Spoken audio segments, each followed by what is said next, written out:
rock band. I like that. And I'm not kidding you at all. It's very apparent. He's making up songs and all that. Perfect. So, like I said earlier, I have a connection with everyone, pretty much everyone here except for Sharon Glass, but now, for the blowjob story, we have a better connection than ever. First, Robert Gant's here. It's a delicious Robert Gant, let me just say. I got the opportunity about 4 years ago to direct him in a play that he was brilliant in. And do you want to play the devil? He played the devil. It was great. It was wonderful. Perfect casting. So, are you interested in going back and doing things on stage?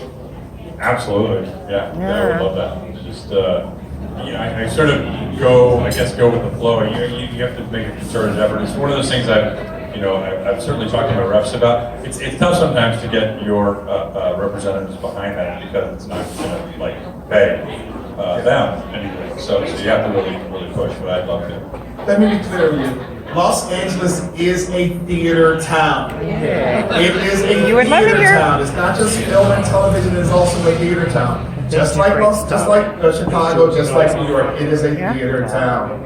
It was an He's got incredible a degree in theater. We had a blast. We had an absolute blast. But I also got to do a little show called Little Shop of Horrors on stage with Mr. Peter Page. That was my last time on stage. Was that really? Yeah. I'm sorry, did I do that? You broke me. I broke you. You know how many white men have said that to me? Are you listening? Is he talking to? But no, Peter played the dentist and about 5 other roles? Like 7. Like 7 roles. It's 9 total roles. Orin has 9 roles. With the voice. Did you play a plant? No, he played a plant. I was the plant. The plant? You played it. Right. Yes. So, and then, Gale, when was the last time you were on stage? 2013, What was it? Orpheus Descending. Orpheus Ascending. You were amazing in that. Oh, you saw it? I did. I get to see a lot of theater when I'm not doing theater. Sadly, I don't get to see a lot, but I get to see things I want to see. Quick question for the group again. So, when you first walked into the first day of shooting, did you realize or have something in your gut butterfly that this was going to be the cultural phenomenon that it is? Because I can't say was, because it still is. Yeah. Because there's a whole new generation of young queers and non-queers who are watching this show and just absorbing it and taking it all in. Because there's been very few things still that had the social impact and emotional impact that this show had. So did any of you feel that, getting the script and going, this is going to be something? I did. Instantly. Yeah. And I wanted to be part of it. But I'm not really the one, but that is true. I knew instantly it was trouble. And I like trouble. But the people you really want to talk to, because it didn't take the courage to play my role as it did these roles. No one had done what these kids did before. Yeah. They're actors, they're not exhibitionists. So know your guts. The show had been a phenomenon, so we knew that. And it really seemed like the only way that it wasn't going to make some noise was if we backed away from it. And it became really clear, my first day, the day Michelle and I flew to Toronto together. The day we arrived, they took us to the studio to do costume fittings. We walked into the cafeteria, the dining room, and out walked Gale and Randy in bathrobes because they were filming the famous sex scene, the 15-minute rimming scene. Who remembers the sex scene? And he was like, oh yeah, no, we're doing this. So once we knew we weren't going to back away from it, it just felt like, it has the potential to make some noise. So. Yeah, and I think first when I read the script, I thought, wow, this is something I have to be a part of. And there were some other things happening. I said, I gotta have this. This is mine. I was going after it. And then the first scene we shot was when Tay and I are in bed and I'm sucking her breast. And Tay and I knew this was going to be our first day of filming, and we got together at my hotel room to practice kissing because we needed it to be the kiss of people who have been together for 8 years. It's it's not a new kiss. And there needed to be a familiarity, and I needed, for me, I needed that relationship to be so believable and honest, and two women who were there for each other, not just a straight man to get off on. Yeah. And that to me was so very important. That was our first day. And after that first day, I thought, yeah, we have something here, and we're not going back down. And then as a group, we got together, and we signed a piece of paper making sure that they would not change, not take anything away. Remember? I don't. We were drinking at my place. None of us drank together. We were drinking at It was my 19 place years the ago. first time. I barely remember it. I don't know. Oh, yeah, good for us. Anyway, we were drinking. It was a long time ago. You're gonna need to find the receipts of that. Because everyone here's like, whatever you say, Michelle. I say everyone was committed. Are there moments during the show, in the filming of the show, that scared you? But you had to take that deep breath as an actor, you go, I'm gonna push through this.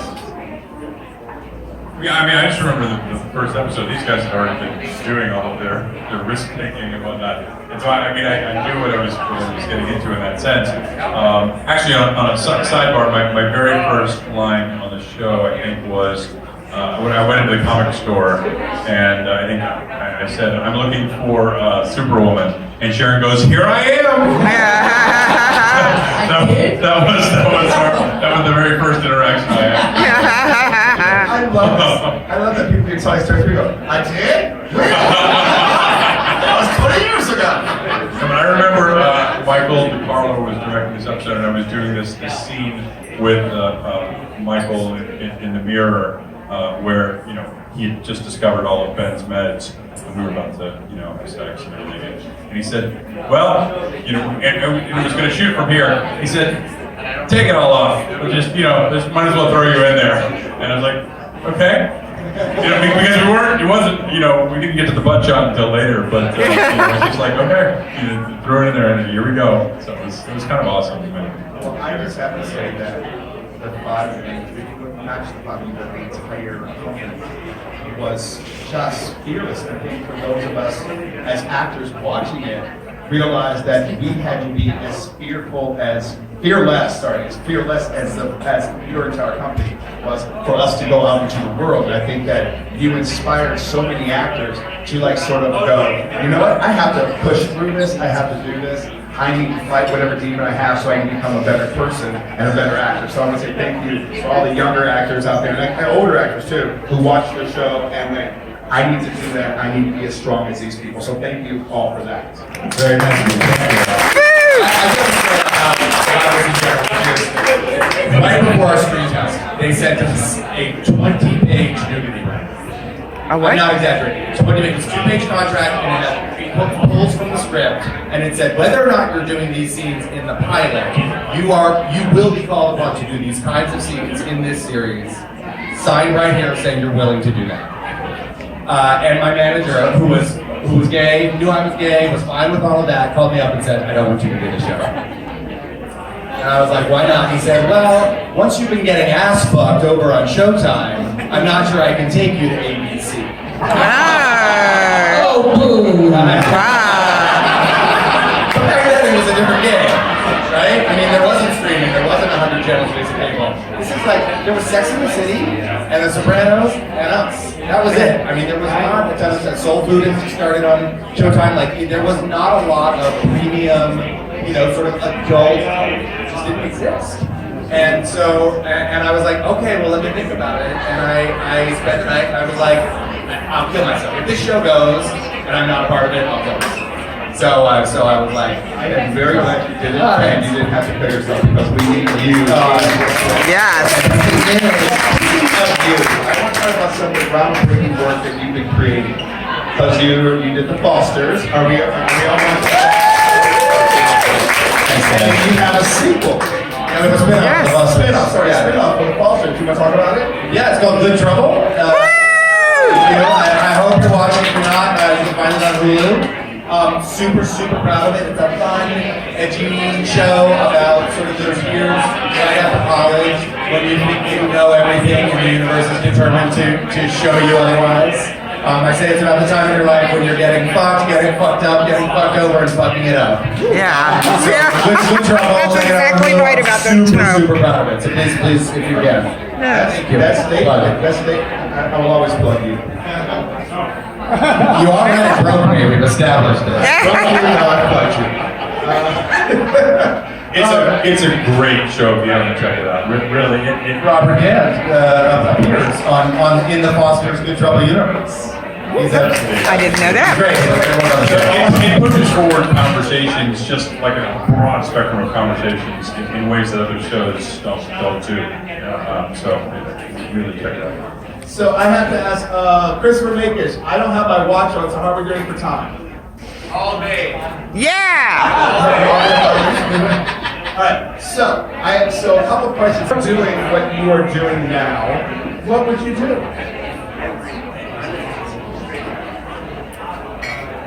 It's so gay, but I'd probably be designing houses. I can see that actually. Designing houses. Designing houses. Oh. Robert? I'd probably be a therapist or sort of life coaching sort of person. Maybe inspirational, but probably in the therapy realm. Gale?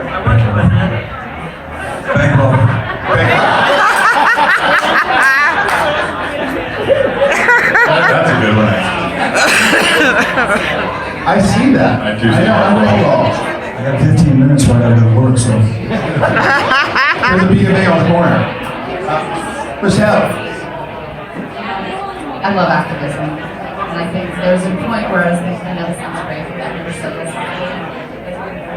I was thinking about going like running for office or something, but I thought twice of it. I thought better of it. It's such a it's worse than Hollywood. It's like, You'd be great.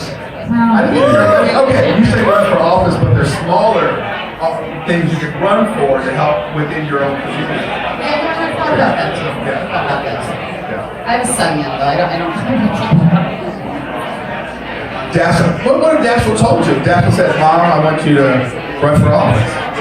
He said that to me? Yeah. Oh, I don't think twice, but it's, I've seen the inside of that. I dated a politician. It's ugly. It's uglier than me even think. More stories later. We'll have drinks later. Let's have drink. Yes, what would you be doing? Well, mine I don't believe is anything you'd suspect, but because I couldn't imagine doing anything else. But if I couldn't act anymore, I've discovered with the loss of my parents that I am superb at taking care of the dying. Wow. Yeah. Do that, I can touch it. Yeah. I'm really, really good at it, and I realize what an honor it is Yes, to be it part is. of that journey. Yeah. If we let you in. If we Yes. let you in. Yeah, I lost my mom 2 years ago. Yeah, me too. We have a few more minutes, but we had some questions from our company that put them in this thing here that I wanted to ask you things. So I gotta Just want to say how great it is for you guys to have come out and done this. Huge appreciation for the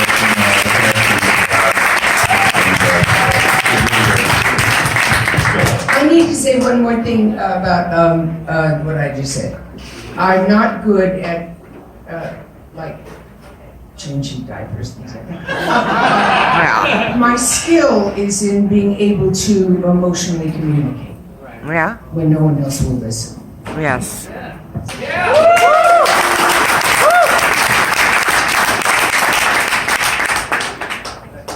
It's hard to follow that with like a fun, upbeat question.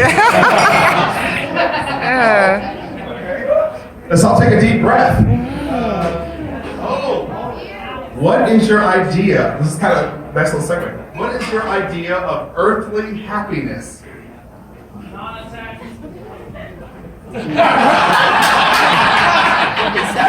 attacking? I actually have an answer for that. Okay. Good friends, good food, good people, good conversation. Yeah. That's my answer. being as awake as possible and appreciating the things in life, but not thinking that they're the answer. Yeah. All right. I'm the Buddhist. I forget that. Go text and see you in the chat. I'll text it. Do you need anybody in your No, I think I have to leave pretty soon to catch a plane, but I can't see anything. You have 2 minutes. Thanks. Earthly happiness, though, right? I have to go with Peter, definitely. It's just good friends and good food, and when everyone I love is happy and healthy, and my son smiles, I'm on top of the world. Yeah. For sure. Right. I don't know, it depends on the day. Some days it's just jewelry. That makes sense. Not yet. Who are your real life heroes? Mine is Billie Jean King. She took something as banal and mundane as playing tennis and used it to change the world. Continues to. It's unbelievable what she's done. Yeah. All right. Excellent. Think about it. Well, can you just have I got my first girl crush. Is this stuff being printed? No, it just filmed. Okay, watching. Just be. There's an actress I've discovered, and I watch everything she does constantly. And she's British. Her name is Suran Jones. Okay. Oh, is she from that new series on The Dead. Amazon? Or The Dead, or not The Dead? She's the Writing partner? Gentleman Jack. Oh, She also did the British version of Cagney and Lacey, which I just started watching. So my addiction lately is watching this woman work. She's amazing. All right. She plays, it's a little different, but I'd say she plays more Cagney. She plays a good drunk. Yeah. What do you most dislike? I'm going to start with you, Gale. Q&As. Good times. Shit like that. Just kidding. At the moment, lying. Oh, yeah. Yeah. Liars. Gross. Yeah. I mean, lying's kind of fun, but liars are shit.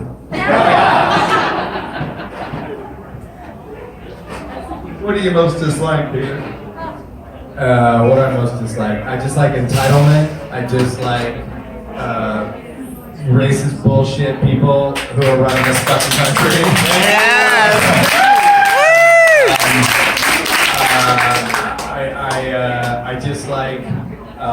I just like red velvet ropes. I don't want to be inside them. I don't want to be outside them. I just like shoes that hurt my feet. Yes. Yeah, that's what I dislike.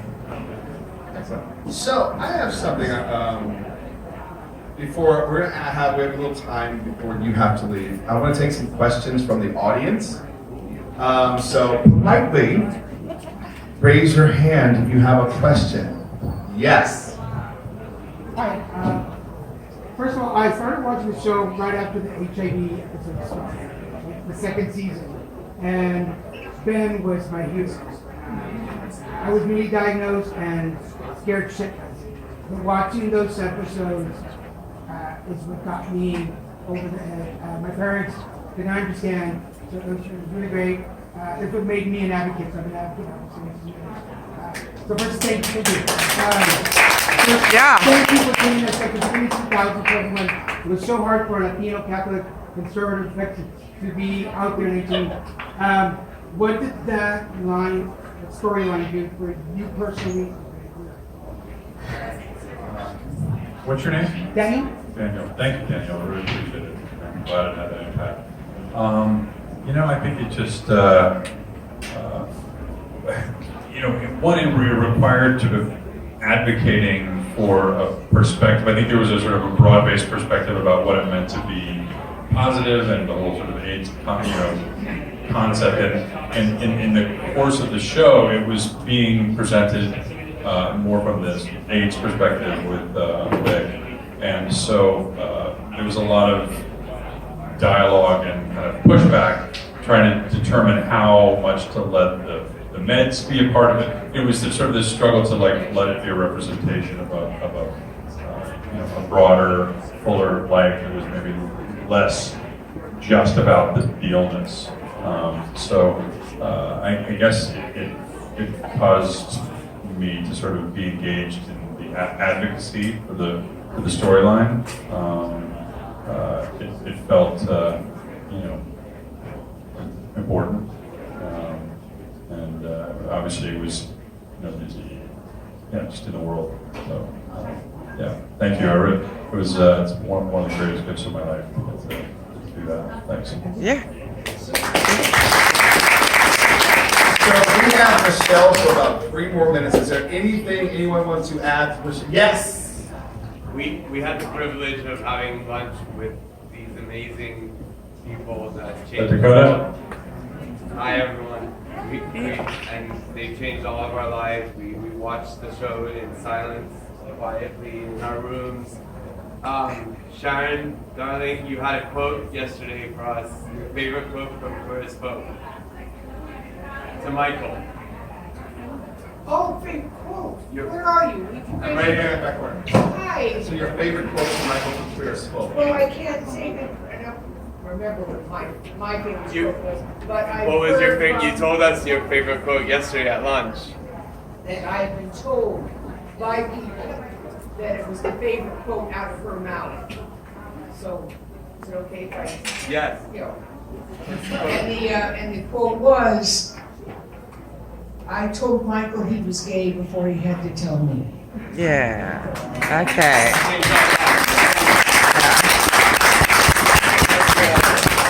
Good to see you all.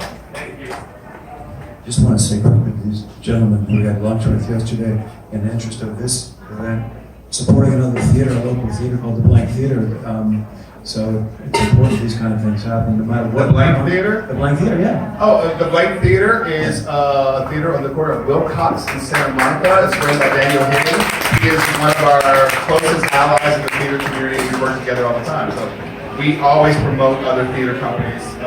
Celebration does. So we love the Blank Theater. So support us, support the Blank. Support all theater in Los Angeles, particularly 99-seat theater, because we normally don't have any money. So we need your support. I do have to run. Yeah, I'm so sorry. I just want to say one thing. I remember when we were on the show, I always felt like there was no show without you, obviously. And it created, after the show was off the air, it seems to be like this global community online. And it feels like a family. And every time we get together and do something, whether it's just us or we're here speaking with other people, there's a feeling I get that we're connected. And now more than ever, I feel like we have to speak truth to power and stand together. And so it's lovely to be here, as much as it's nice for you. It's really lovely for me to be here with all of you.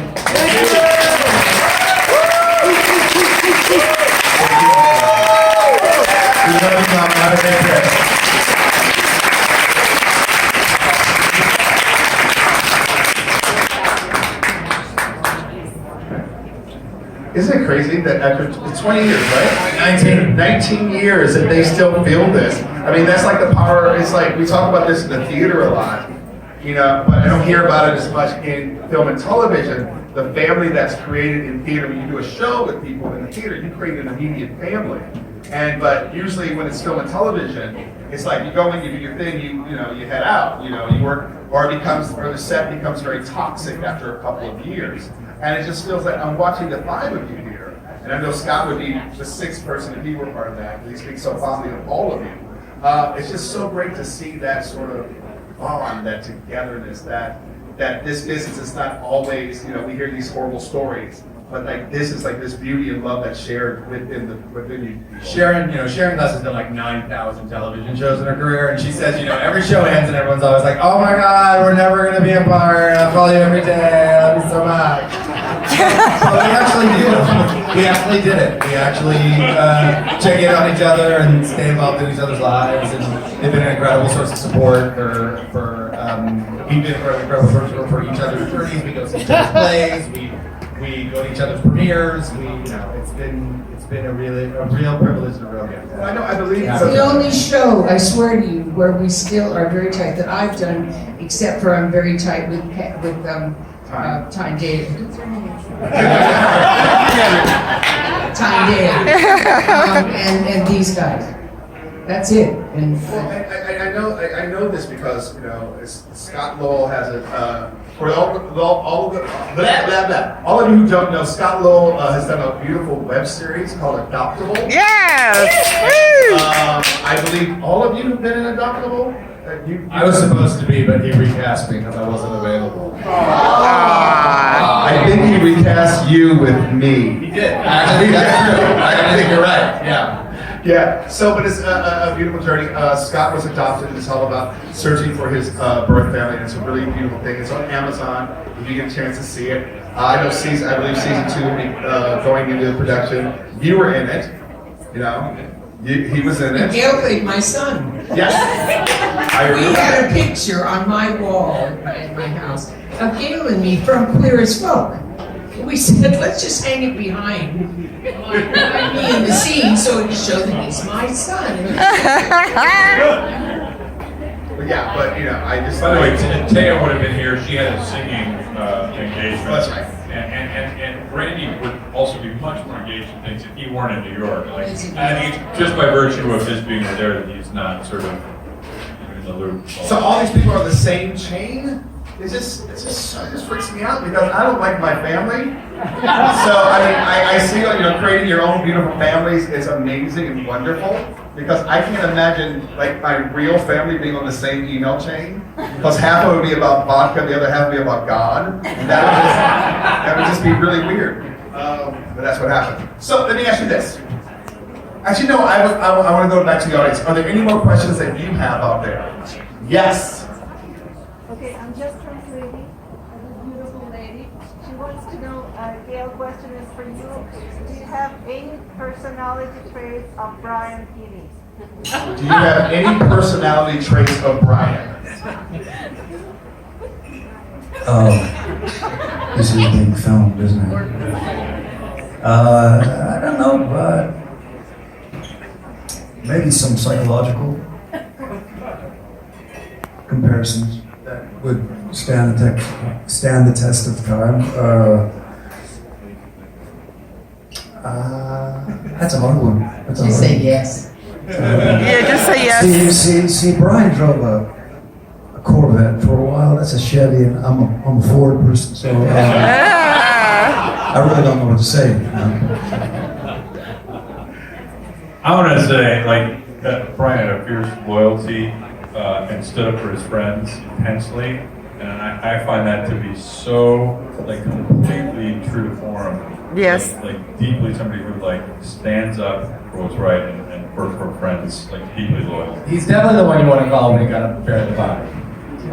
When you got what? Not in the best way. I wasn't even saying anything funny. I mean it. He's the one who's there for you when you're in the shit. How many bodies have you two buried? In the same place or across the state line? Across the board, same 72 and a half. 72 and a half. I remember the half, because you told me about the half. Wrong half. Yeah. Anyway, you had a question, yes. It's only two parts. I hear a lot of talk about reboot and any info on if that's possible and what do you think prepared for? Right, so for those of you who couldn't hear, thank you for taking my next set of questions. Thank you. It's a question about the Queer as Folk reboot, and I think I would love to start with this question first, and just ask, where do you think your characters would be today? Yeah. I think Debbie'd still be in the diner. Yeah. Yeah. Emmett had 75 jobs in 24 episodes. Fuck if I know what he's doing today. In my private time, I like to think he got back together with that quarterback. But Yeah.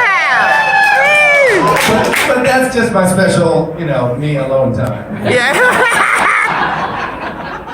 I think Ben would probably be splitting time in South Bend, Indiana, like doing everything possible to get Pete Buttigieg elected. Yeah.